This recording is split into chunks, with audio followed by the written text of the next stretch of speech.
What's up, guys? Yes, we are back, and as the title stated, I'll be getting the 3G ready for a dyno tune session.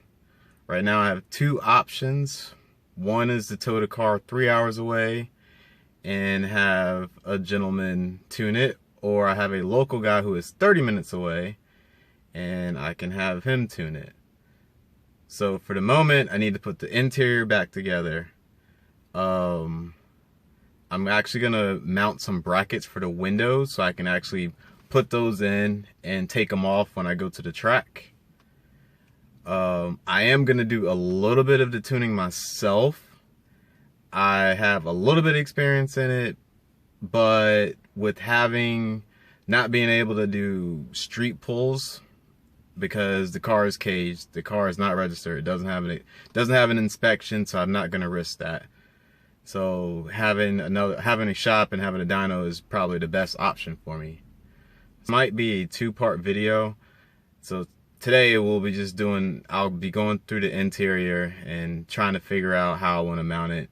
Because if you have a third gen, you know how the dash literally just breaks apart.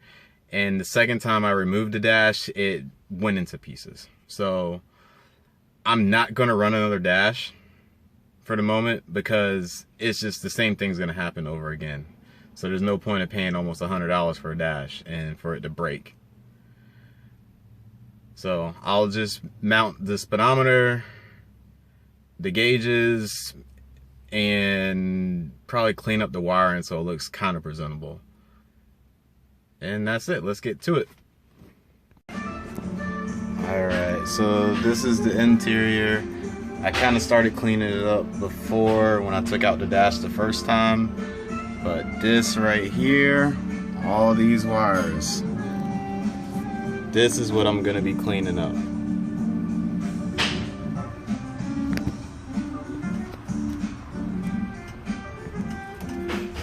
And there's all the other stuff I need to mount up when I finish with the wiring.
Alright, so it's all done.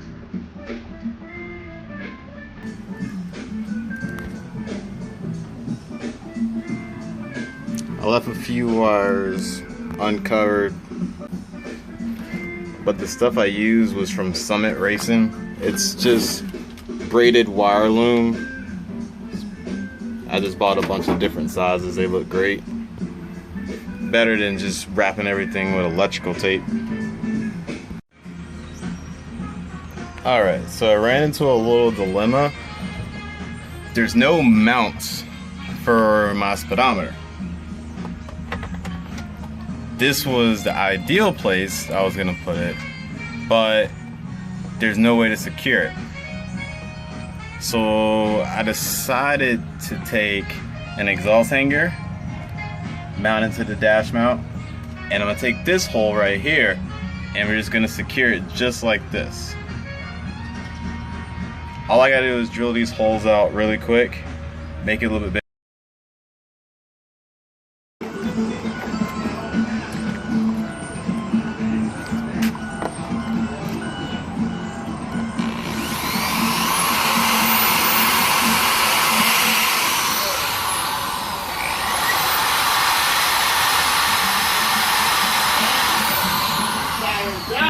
I'm tightening it down, but this is pretty much how it's gonna look.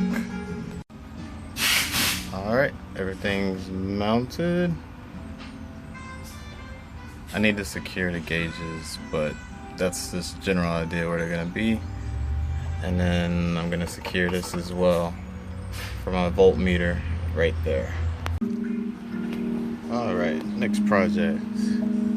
Gonna make brackets to hold these windows. And then after that we'll clean up these cuts. I just cut it really quick. I didn't have enough blades, so cut it really quick, so we're gonna clean up those as well.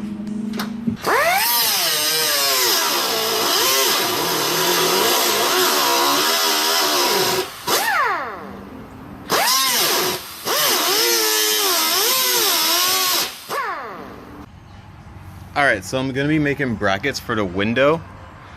I took some L brackets and just cut them up really quick and slide them in right here. I'm gonna drill a hole in it, that way I can mount the windows.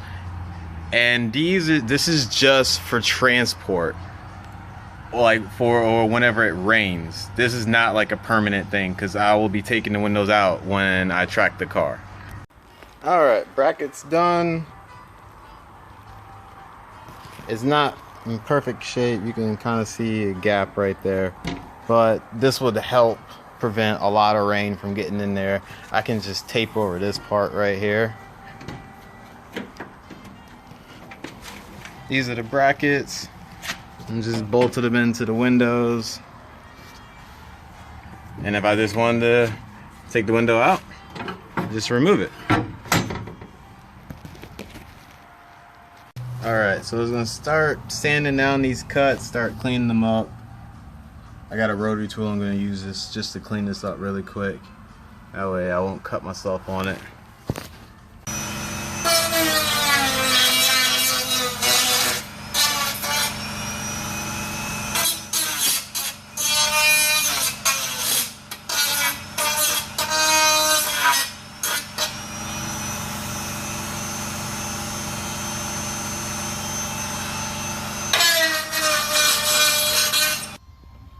Alright, everything is mounted and secure. This is a temporary setup. I will not be running this for the whole time. All of this is missing, so I think I'll probably run like a flat dash to cover and make it look a lot neater. But for now, this is what I'm gonna run. It's functional, it's gonna work. Alright, so we're gonna try to read the ECU. I had a couple issues with the cable. I'll show you. What is that? Oh shit, what is that? That is basically from the rain. The car cover actually got ripped, and my cable was in the car and it rusted it a little bit. It worked a little bit, but it's inconsistent. So I did order a new cable, but we're gonna try this cable out and see if we can read the ECU. I also dropped my laptop and that was the result. But it's still functioning. It's just the black dots kind of getting in the way for tuning. So everything's connected. You can see ECU ports right there. That cable right there goes to my wideband. So let's see, with turn key on.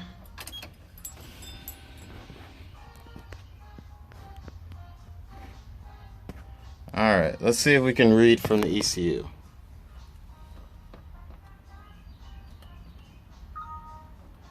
And you just press OK. It's reading. It looks like we might be able to read from the ECU. It's actually going to take a minute for this one. Alright, so it did work. So this cable does have some life in it. Alright, so one of the issues I found last night was my injector latency was wrong. So I'm gonna actually double check. Alright, so I'm not going to go in a lot of detail about this, but there is a lot of information on the Evo forums about this. I need to rescale the tables for the math scaling and smoothing. I already put the calculations in, so I'm just going to go to the edit map definition. Alright,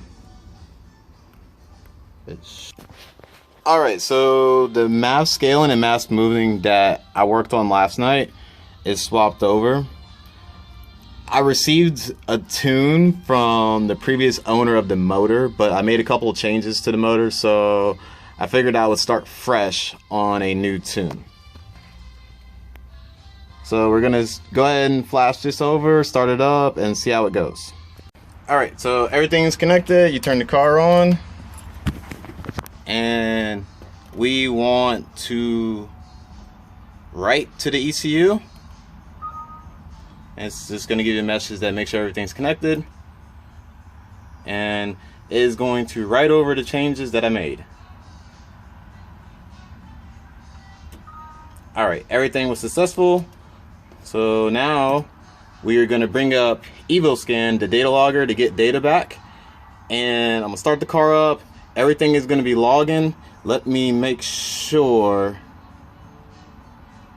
everything that I need is actually in here.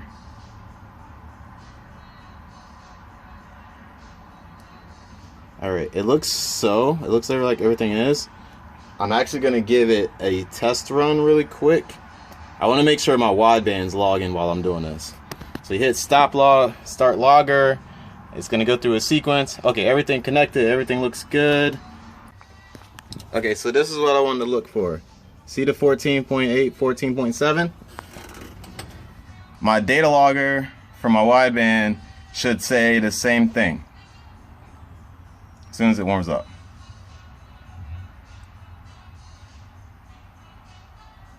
Alright, 14.7. 14.7. So every connection is working great, so let's start it up.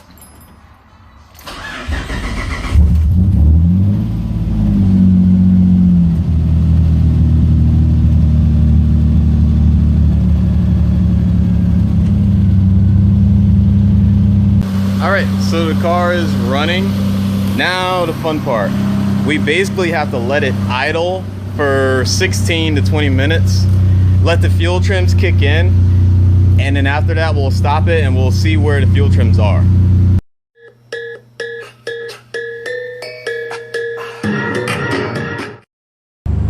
Alright, so I noticed two issues. My AFRs stayed at 14.7. My water gauge is doing something funky that I gotta look into. The fuel trims are 7.6 at the moment. And if I scroll down, that's at the airflow hertz of 43. So we would probably have to go back into the math scaling table and make some adjustments. So this is the table I'm going to be working with. I'm actually going to be making adjustments here, here, and here. Only reason why I'm doing it that way is because this is 25 airflow hertz, that's 50, that's 75. So I'm just going to decrease them all in that range, since that's the table the ECU is using right now. I almost forgot one very important step when you're doing fuel trims. Always reset the battery when you flash a tune over.